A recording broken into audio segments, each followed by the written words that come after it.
how we propose for producers, factories, companies, and digital solutions to work together to improve everything that is related to workwear and PPE, especially for women, since the biggest problems rely there.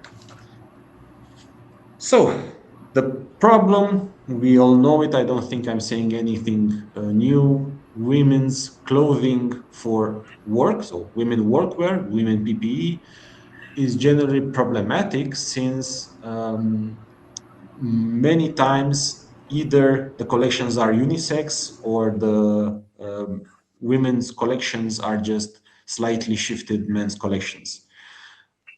There has been some movement on that front. So the women's PPE has improved significantly over the last decades. I saw myself a handful of companies that invested in dedicated women workwear, but still the issue is um, at scale issue regarding women and PPE, because many women still struggle to obtain garments that truly fit their bodies. And first of all, we need to say obvious things again, like why fit matters. Obviously, especially in factory settings, industrial plants, and so on, people in general need to do a variety of movements like reaching, kneeling, climbing, overhead work, lifting, and so on. So they need to have full mobility in workwear and PPE, while at the same time still benefiting from protection. So they need to do all these movements in conditions of safety, comfort, productivity, user acceptance. I think this is something that we all agree on, and there's nothing special here. But as an engineer, I really like to define the problem first, even though it is obvious, and then see how we can tackle it.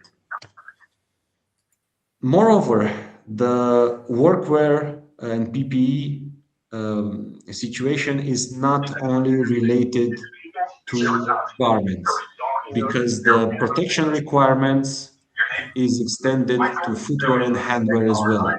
There are many industrial situations, industrial setups. There is some noise. Sorry. Yeah, excuse me, if everyone could please mute their microphones.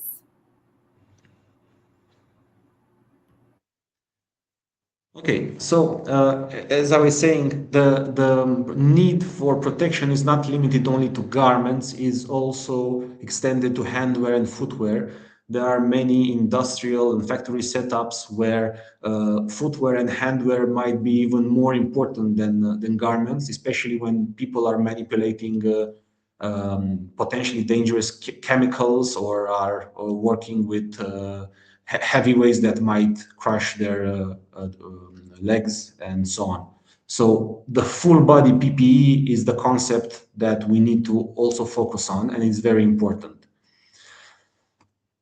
When we have a poor fit, what is the consequence? What is the consequence of a poor fit? Basically, it can lead to restricted movement, snagging hazards, discomfort, and one of the most problematic one of all, reduced willingness to wear PPE correctly. So basically, workers, if they don't have workwear and PPE that protect, that are comfortable enough, they will sometimes just discard it for more comfort, which is very dangerous. But why is it difficult? Why the women PPE is posing a challenge while men's PPE it has a lesser problem? The thing is that women especially have enormous body diversity, and they have different proportions than men, and also different job requirements most of the time, and also different preferences. I have seen with my own eyes the preferences. I know what you will be thinking, that since it's workwear in PPE, this should just fit, and the personal preference should not play a big role. However, in reality, it plays a role because these people will wear the PPE for many hours, so it is important that they feel comfortable in those garments. And basically, many of the size charts and the garments are relying on average women sizes, which this is a false assumption, and we will see why. Basically, one size system cannot represent anyone because of the body variety I just talked about. And also the size charts, this is true for both men and women, they rely on population cluster averages and don't have enough granularity. So basically, they put everybody in the same bucket, uh, disregarding the body differences between people that are close in body size but not identical. And you will see that even women with identical height and weight may require different garment sizes. This is true because of many factors, but for example, women have a significantly larger chest variety than men, and the same is true for bottom. So basically, the height and weight don't give enough information for having um, enough or accurate enough data for their size. And the problem with traditional sizing is that actually there are multiple problems. Basically, in setups for workwear, it is very common for people to just a sales representative to go to a factory or to a company to just do a fitting session with people there. The problem is that the fitting session can take a lot of time, and you can waste 15 to 20 minutes per people or even more. So you are limited to the amount of people that you can fit in one day. And these are insights that we found on the grass. Basically, the garment set that is used for fitting people can have a lot of problems, from shrinkage to enlargement to decaying due to old, not old age, like it has been used so many times that it has not changed in many years. So the actual garment physical measurements tend to diverge from the size chart.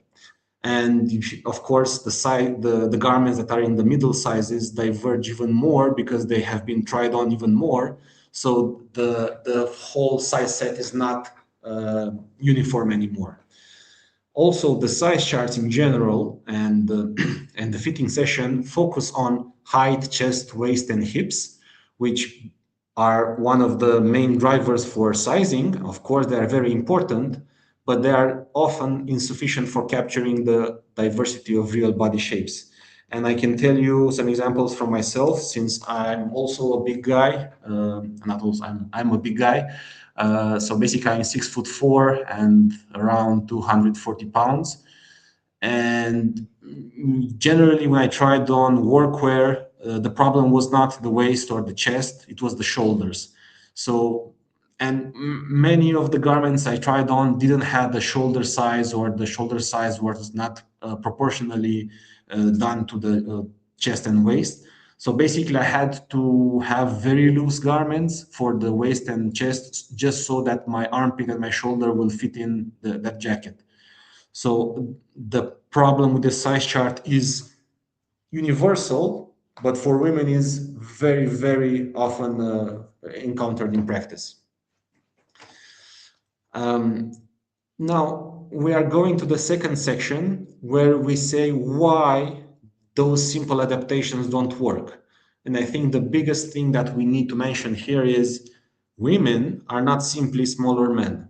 This is one of the assumptions that is made by many people, and not on bad faith. It is just something that seems kind of obvious, but the data shows otherwise. And women and men, you can see also on the silhouettes on the right that one man and one woman, which are basically of the same height, they will have different body proportions. They differ in lean mass and fat mass distributions. There are many biological differences between men and women, and all of these are captured in the data that I will show you in section 4. So the thing is that the body shape matters more than the overall size. So of course you could try to fit a woman into a man's size, but the fit would be poor because the similar overall size is not the same as the similar body shape. The garments must accommodate the body proportions. Now imagine the minimum enclosing cylinder. That means that you take the torso of a man, the torso of a woman, and try to fit it into the smallest cylinder possible. Even if they would have the exact same cylinder, this doesn't mean that they will require the exact same size because there will be some differences in chest, waist, and bottom ratios, which have a huge impact on how that garment fits and how it allows mobility and offers protection to those people.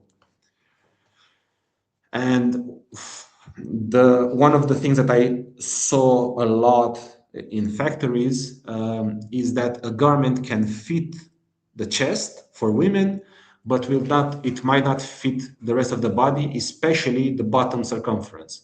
So the bottom circumference defined as the largest circumference around the buttocks.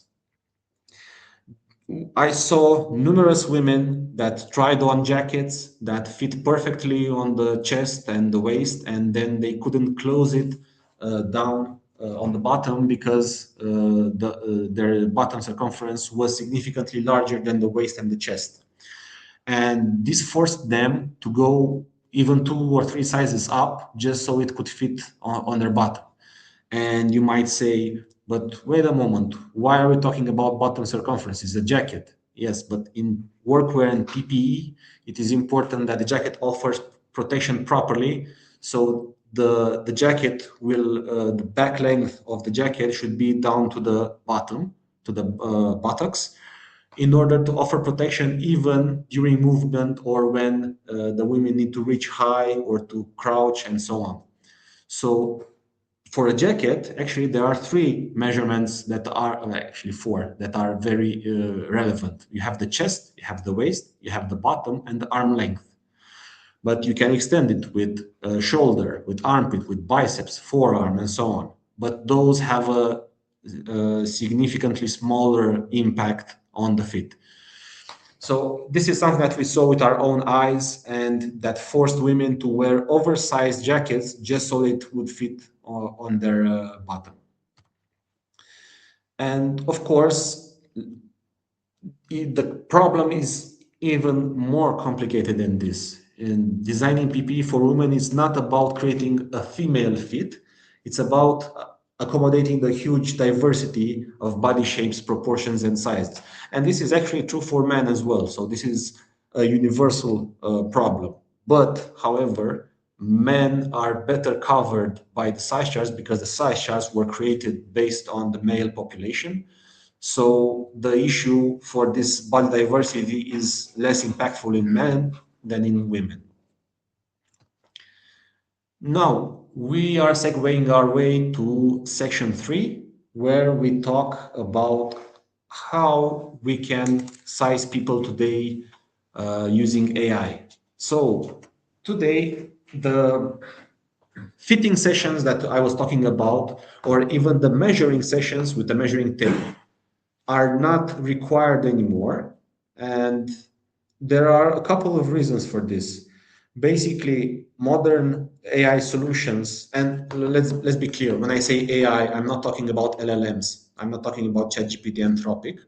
I've been doing AI research for like 15 years now. So I'm talking about good old machine learning, computer vision. So basically, algorithms that learn from data, from numerical data and images. So modern body measurement solutions are able to extract very accurate body measurements in a more objective way because manual measuring is very prone to errors and for transcribing errors and so on. The digital solution, you scan, you have the data in a centralized dashboard, and that's it. Everything. So the amount of errors is minimized. So the modern solutions basically require a user to have to enter basic information like height, weight, age, and gender, to follow some tutorial instructions for optimal scanning conditions. They will receive audio and the visual guidance from a virtual assistant, so they are in the proper pose and position. And the solution will capture two full body images using a smartphone or tablet, and then this AI will extract body measurements automatically. But when I say AI, it's a complicated algorithm. It's not um, an LLM. So the data flow for modern body scanning solutions is pretty straightforward. Images are taken and are acquired. They are securely uploaded in the cloud for processing. The AI extracts body measurements. The measurements are stored in a centralized dashboard. And then the body measurements are are combined with size charts and garment specific sizing information in order to determine size recommendations via some algorithms that are specialized in size recommendation. Esenka sizing, which I represent, is an example of such a modern solution, and it basically does all the steps that I told before. And our primary focus are workwear, PPE, and medical. So we have a lot of experience in the workwear and PPE sector, and also in medical, especially for compression garments, for compression therapy, which require very, very high accuracy for leg measurement. So all of this experience allowed us to create a solution that is able to support large-scale workwear and PPE deployments. So imagine factories with thousands of workers. You can scan all of them in a matter of hours or a couple of days. And also the stragglers, let's say, the people who are not present when the scanning is being done, they can receive links to measure themselves at home or when they come back to work in a controlled environment. This is totally up to the client. So the key capabilities are automatic extraction of body measurements. We also create a realistic 3D avatar for the people for better visualization, which can then used to support virtual try-on applications. So the scanning part doesn't stop here, it can go even further. And also automated garment size recommendations. And we have been developing our solutions for 6 years now, more than 6 years. A funny side note, we started working on this solution on 29th of February 2020. So it was a special day. And also it was just a few days before the lockdown for pandemic.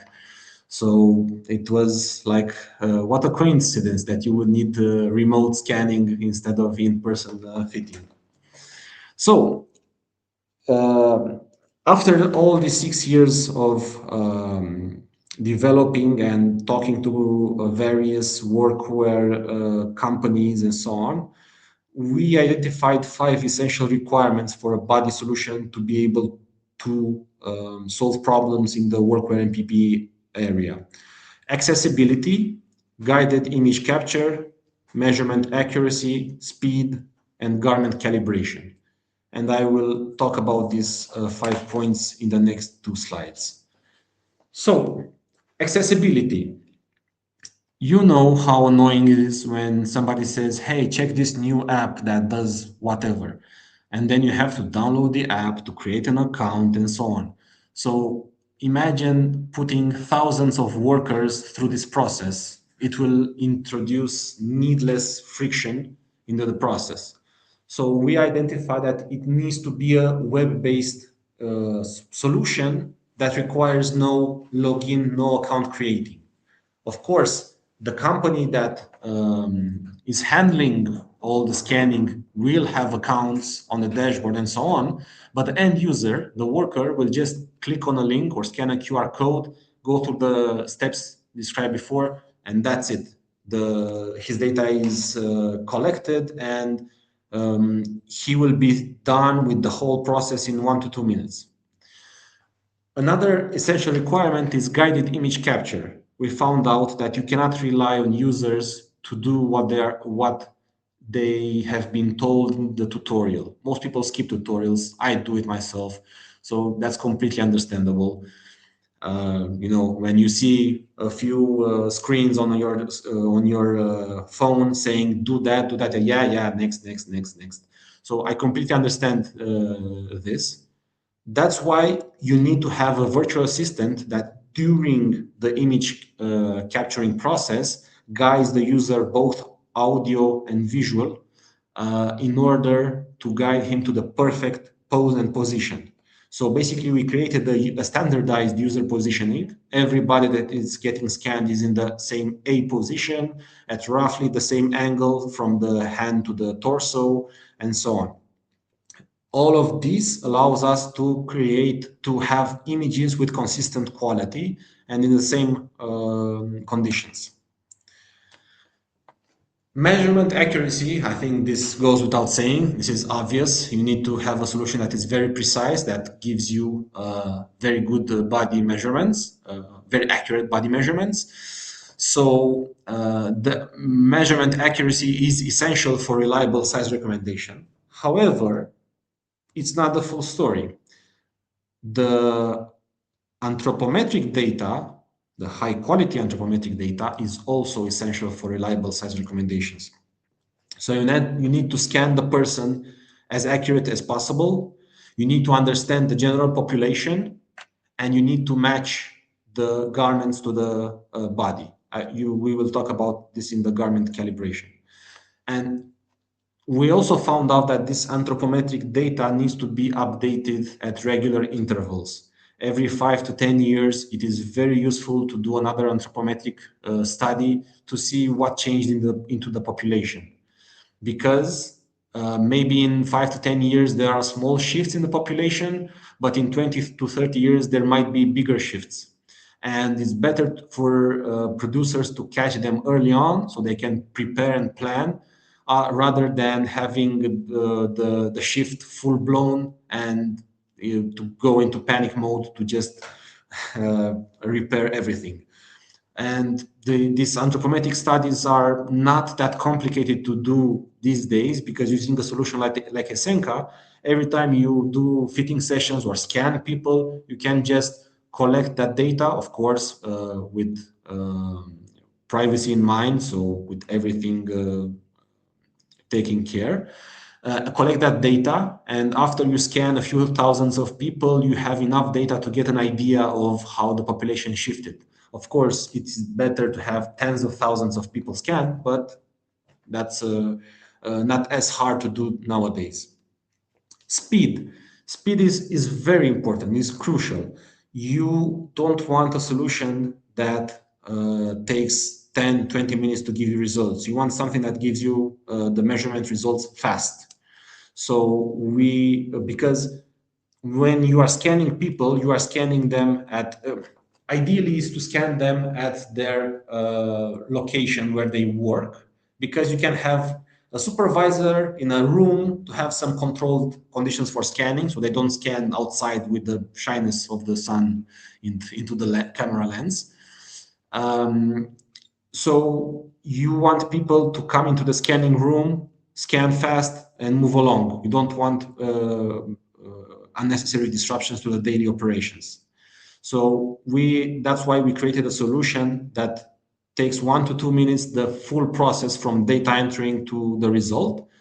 The body measurement extraction takes 1 second, and the scanning process takes like 20-30 seconds, depends on how fast the user complies with the virtual assistant. And last but not least, the garment calibration. This is something like more of a special sauce that we developed over the years. because we found out that body measurements alone are not sufficient. You cannot take body measurements compared to the size chart and just find the size in the size chart that fits. Because garments have many properties. Some are elastic, some have some weird patterns around the shoulder, some have padding, some are more rigid, and so on. So there are a lot of factors embedded in the garments that are not always present in the size chart, and that's the reason why this calibration is necessary. And we developed a a custom algorithm for each client individually, where we find out which size fits better for which body. Now, I'm going to section 4, where I will be very happy to geek out, and maybe some of the people watching this will not be very happy, and I will try to make it as entertaining as possible, because this is important. This is the reason why there are many problems with women's PPE. So, anthropometry. It basically means that it is the scientific study of human body dimensions and proportions. So it is the scientific way to measure the bodies. And you can measure everything related to the human body. And the biggest advantage is that it provides objective data about the people a product is designed for. So this is not limited to garments, footwear, handwear. This can also mean anything that is ergonomy related, like chairs, mattresses, medical prosthetics, and so on. So everything that has, cars, bicycles, and so on. So everything that is related to the human body dimensions is related to anthropometry. And why is it important? Because you need to make sure that the garments are designed for the actual workforce rather than all outdated assumptions. And it identifies differences between populations, between genders, and body types.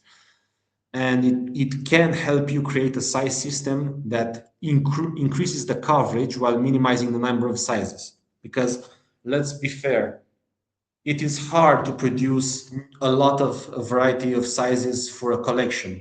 So our goal is to increase the population coverage while minimizing production costs. That is our goal. So what is a reasonable population coverage? From my experience, if 90 to 95% of a population is covered by a size chart, so there exists a size that fits reasonably well for those people, that is awesome. Because there will always be a few percent of population that have some body shapes that are outside of the regular distribution of the population, which is normal. And I can tell you, I'm one of those people. Every time I plot some charts, everybody's in a nice cluster, and I'm alone outside of the cluster, and that's okay. That's nothing wrong with that. And we treat those cases with it can be treated with custom garments created specially for those body dimensions.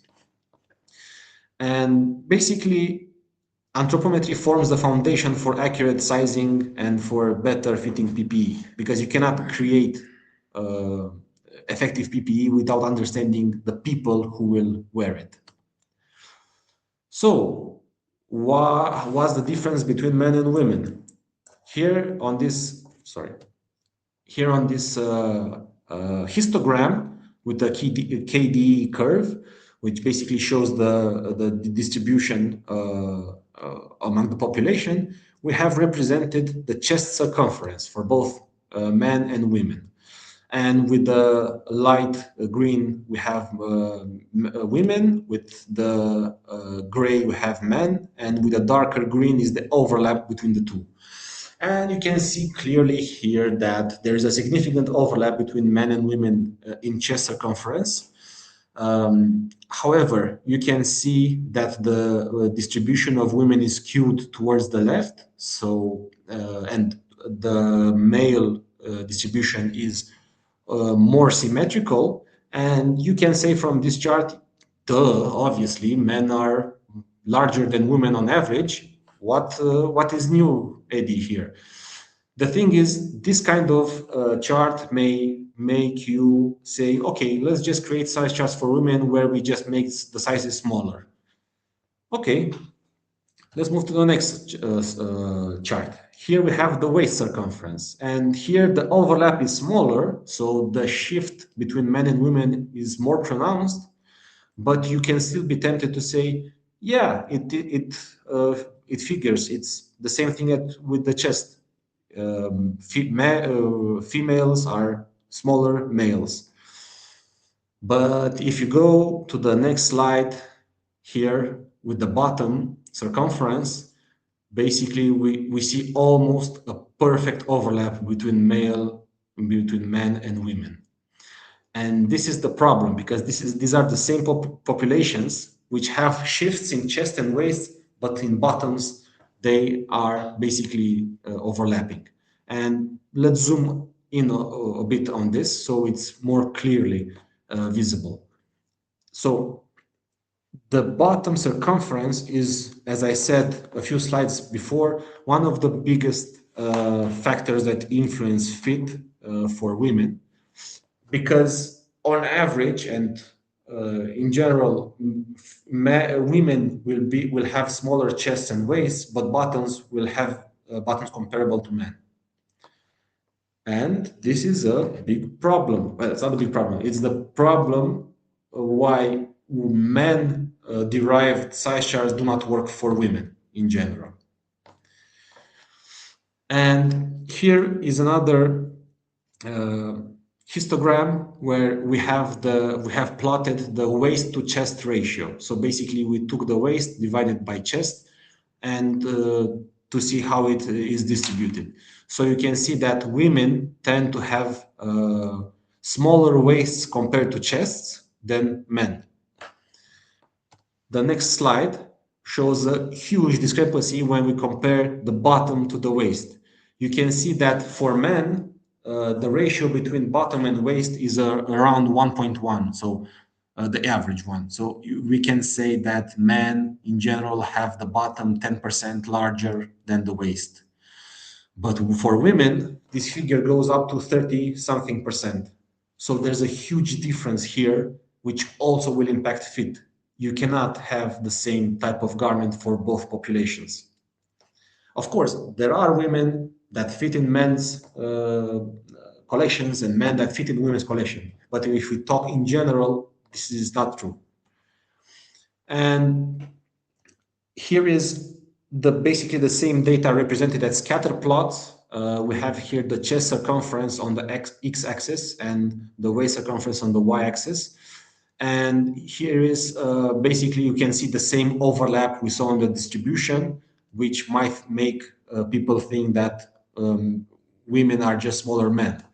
But if we go and do chest versus bottom, we can clearly see that the clusters tend to separate and the women tend to be in a different type of region than men. Also, if we compare the waist with the bottom, you can clearly see the separation between the two populations. And it's not a separation only, like if you would draw a line through the clusters, those lines will not be parallel. So just a shift in bottom and waist circumferences is not enough, because most of the times this is what is being done, just a shift in some of the measurements. I have more such geeky plots here. For example, the chest ratio waist to chest ratio compared to bottom to chest ratio, which also shows a clear separation between the two.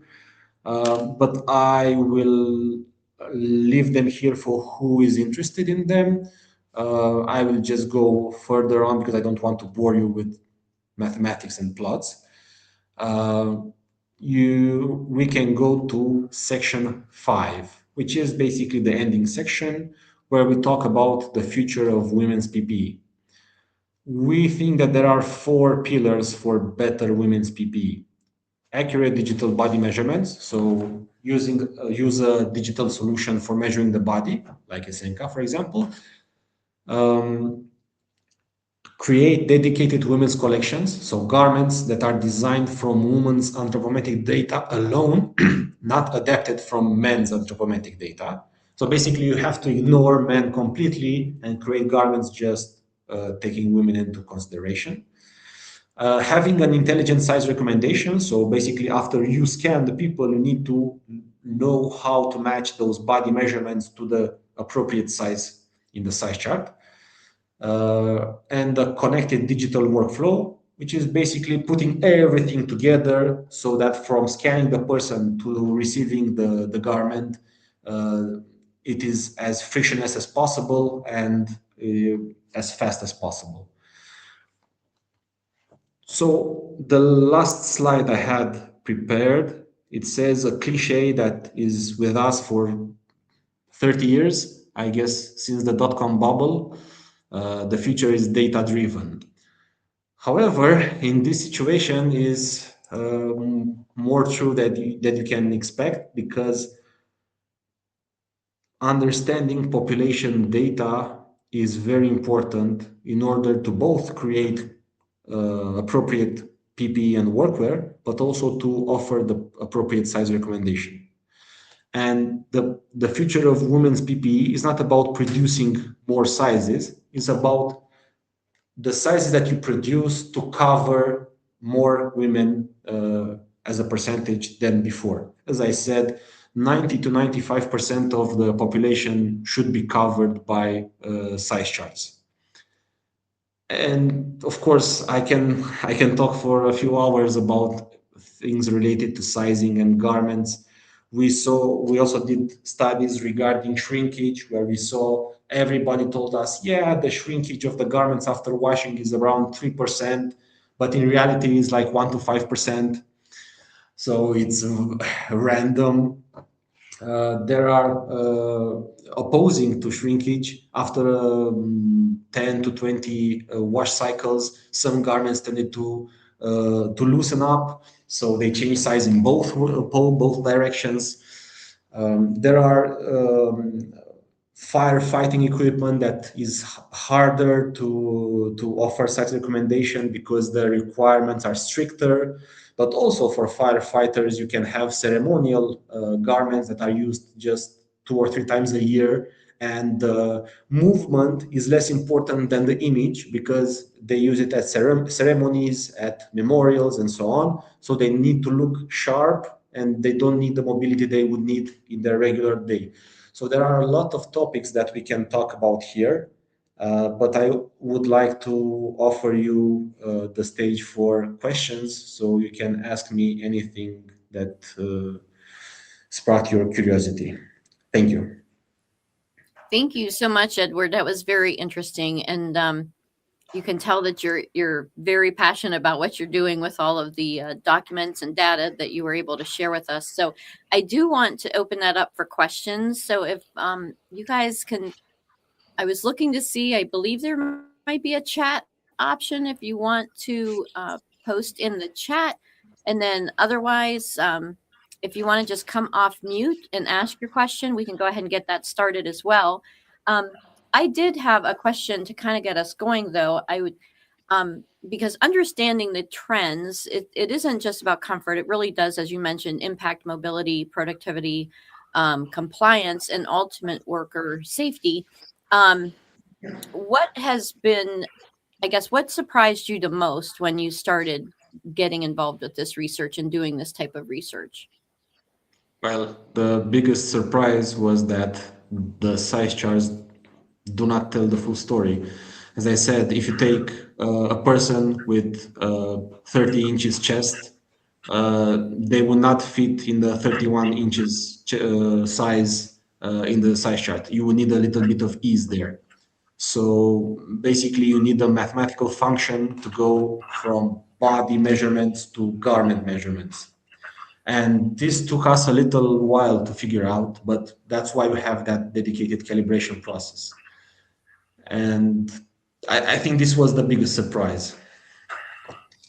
Also, still related to this, we found out that the quality control is not always the best, and sometimes garments tend to go outside of size chart tolerances, and that's a bit hard for us because we are evaluated on how the garments fit. But if the garments are outside of the size chart tolerances, then we have bad data as input. So it's like moving sand all the time. Very good. Thank you so much. I kind of got sidetracked there just a minute. I was looking. So Amy Rusa has a comment too. In the future, how do you see this helping manufacturers in the design process? Well, it's not in the future. We already helped manufacturers doing this. Of course, small scale. When we scan people, we have the body measurements. Then we have the size charts, and then we find a formula between the body measurements to the size chart. And this is done via the physical garments. Now imagine that the size chart is not there. You can create the formula just by the body measurements and the physical garments that you try on. So basically, you can create the size charts based on people feedback by trying on the garments. One important note here, the people trying the garments should be workers, not office workers, uh, plant workers, right? Because they know how the actual fit should be. And if you have enough people doing this, you can remove the outliers that have weird fit preferences and you can find this formula. And we did this for both garments because we had a client that said that had some problematic size charts. We proposed new size charts for them. And basically, they took the process from the beginning, created a new pattern, grading, and so on. And now they said, yeah, this makes more sense now. And another client, we did it for gloves, for handwear. They didn't even have a dedicated size chart. They had more like a measuring chart where you put your hand, your last size 6, your size 7. But we created dedicated size chart with lengths, circumferences, and so on. So, Amy, what you're saying, we are already doing it. It's more a barrier of producers willing to do this process because it's costly. You have to change your process. You have to change. I understand. And you see some guy from Europe telling you, hey, you need to change your garments. But if you insist and if you show the data and so on, there will be a person that will listen and will try to make a change if it is beneficial for them.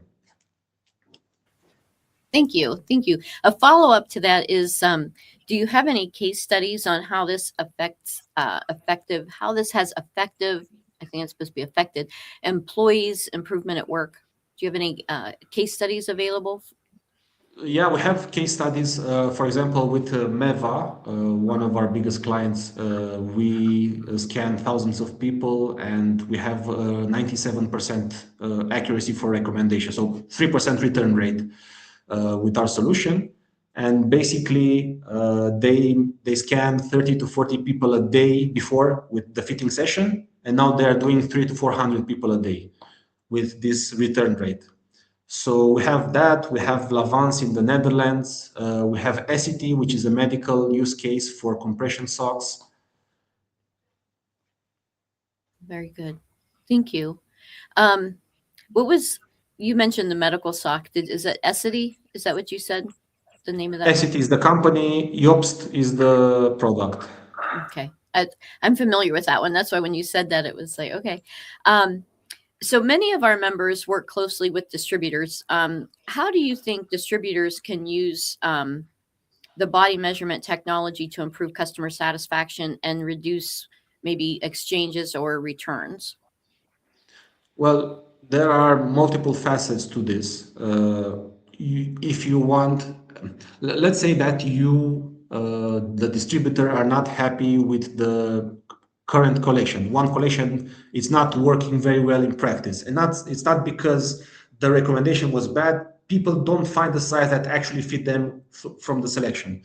If you have that problem, you can do an anthropometric study. We are already doing this with a European airline that have this specific problem, and they are scanning 1,000 people, basically their employees, and we will create suggestions for size charts and grading so they can improve the existing products. But there are many companies that don't have this problem. Their garments are okay-ish. It's more a matter of size recommendation. So you can use the flow that Esenka offers to scan the people and get size recommendation. So we reduced the return rate from 20-30% to 3-5% for many companies. I think you're muted. I was. Thank you so much. Are there any other questions out there? Do we have a few more minutes here for question answer?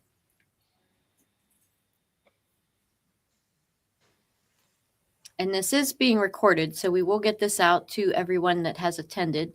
And if you have any other questions in the meantime or that you think of afterwards, you can always reply to the email. It's our Gmail email for AWSAM is AWSAM org at gmail.com. So awesomeorg@gmail.com.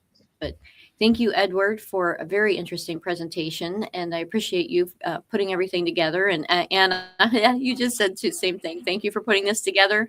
And this was a great kickoff to our educational webinar series. So thank you so much, and everyone have a wonderful day. Thank you. And don't forget, if you have any questions or want to have a more detailed chat, you can contact me via email. More than happy to discuss how we can improve PPE. Can you give us your email real quick, Edward, so we have that? Yes. I can share it in the email, but just in case somebody wants to jot that down right now. I wrote it in the chat. It's edward@esenkasizing.com. Great. Thank you. Thank you so much for that. All right. Very good. Have a great day, everybody. Have a great day. Bye-bye. Bye-bye.